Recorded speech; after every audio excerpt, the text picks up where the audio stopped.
পৰিস্থিতি টাই আহোম জনগোষ্ঠীৰ জনজাতিকৰণৰ দাবীত ৰাজপথত প্ৰতিবাদ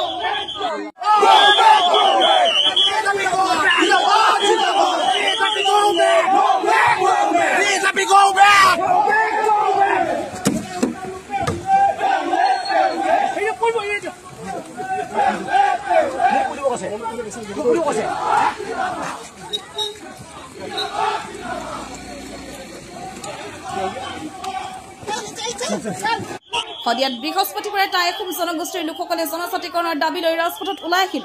টাই আহোম ছাত্ৰ সন্থাৰ উদ্যোগত আয়োজন কৰা এই প্ৰতিবাদী কাৰ্যসূচী লাচিত ষ্টেডিয়ামৰ পৰা আৰম্ভ কৰি চাপাখোৱা দৈনিক বজাৰলৈ অগ্ৰসৰ হয় প্ৰতিবাদী লোকসকলে হাতত প্লে কাৰ্ড বেনাৰ লৈ শ্লোগান কৰি জনজাতিকৰণৰ দাবী উত্থাপন কৰে বৰ্তমানলৈ অসম চৰকাৰে টাই আহোম জনগোষ্ঠীক জনজাতি হিচাপে স্বীকৃতি নিদিয়াৰ অভিযোগ উত্থাপন কৰি প্ৰতিবাদীসকলে চৰকাৰক তীব্ৰ সমালোচনা কৰে অন্যহাতে